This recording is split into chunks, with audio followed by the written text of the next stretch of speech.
இன்றைய டிஜிட்டல் உலகில் இந்தியாவில் உள்ள பெரும்பாலான மக்கள் யூபிஐ தளங்களை பயன்படுத்தி பணம் செலுத்தி வருகின்றனர். பணத்தை வைத்தே பணம் செலுத்தும் முறை இல்லாமல் போய்விட்டது என்றே சொல்லலாம். ஆனாலும் ஆன்லைன் பேமெண்ட் தளங்களில் இருக்கும் சிக்கல் என்னவென்றால் நெட்வொர்க் பிரச்சனை. நெட்வொர்க் சிக்கல் ஏற்படும் நேரத்தில் யுபிஐ மூலம் பணம் செலுத்துவதில் சிக்கல் ஏற்படலாம்.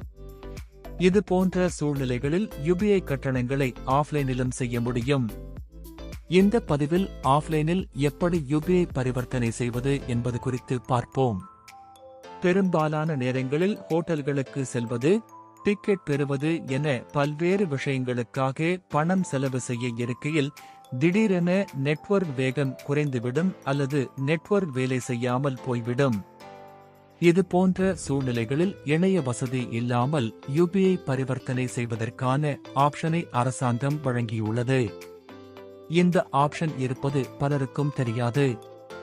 அதற்கு அதிகாரப்பூர்வ யுஎஸ்எஸ்டி கோடை பயன்படுத்த வேண்டும்.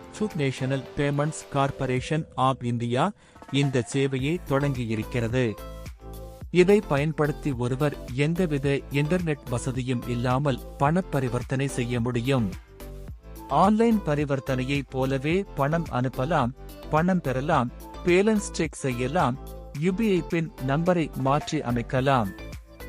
இன்டர்நெட் இல்லாமல் யுபிஐ கட்டணம் செலுத்துவது எப்படி? ஸ்டெப் 1. அதற்கு முதலில் உங்கள் வங்கி கணக்குடன் இணைக்கப்பட்ட மொபைல் நம்பரை பயன்படுத்த வேண்டும். *99# என்ற மொபைல் நம்பரை டயல் செய்து கொள்ளுங்கள். அதன் பிறகு வெவ்வேறு ஆப்ஷன்கள் உடன் கூடிய மெனு ஒன்று காண்பிக்கப்படும். ஸ்டெப் 2.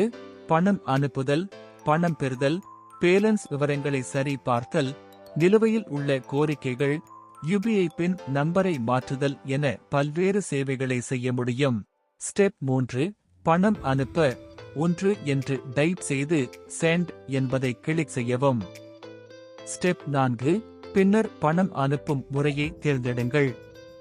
உதாரணமாக மொபைல் நம்பர், யுபிஐ ஐடி அல்லது நீங்கள் சேவ் செய்து வைத்த கான்டாக்ட் என விருப்பத்தை தேர்ந்தெடுத்து எவ்வளவு தொகை அனுப்ப இருக்கிறீர்களோ அதை என்டர் செய்து சென்ட் என்பதை கிளிக் செய்யுங்கள்.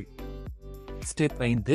மொபைல் நம்பரை பயன்படுத்தி பணம் பரிமாற்றம் செய்ய தேர்வு செய்தால் நீங்கள் பணம் அனுப்புபவர் யுபிஐ கணக்குடன் இணைக்கப்பட்ட மொபைல் நம்பரை வைத்திருக்க வேண்டும். அதன் பிறகு நீங்கள் எவ்வளவு தொகையை அனுப்ப இருக்கிறீர்களோ அதை என்டர் செய்து சென்ட் என்பதை கிளிக் செய்யுங்கள். நீங்கள் விரும்பினால் பணம் செலுத்துவதற்கு ஏதேனும் குறிப்புகளையும் இணைத்து அனுப்பலாம். ஸ்டெப் 6. பரிவர்த்தனையை முடிப்பதற்கு யுபிஐ பின் நம்பரை என்டர் செய்யவும். இதன் மூலம் நெட்வொர்க் இல்லாமல் ஆஃப்லைனில் யுபிஐ பரிவர்த்தனை செய்ய முடியும். இதைப்போல் பல சுவாரஸ்ய தகவல்களை அறிந்து கொள்ள நம்ம சேனலை சப்ஸ்கிரைப் பண்ண மறந்துடாதீங்க நண்பர்களே.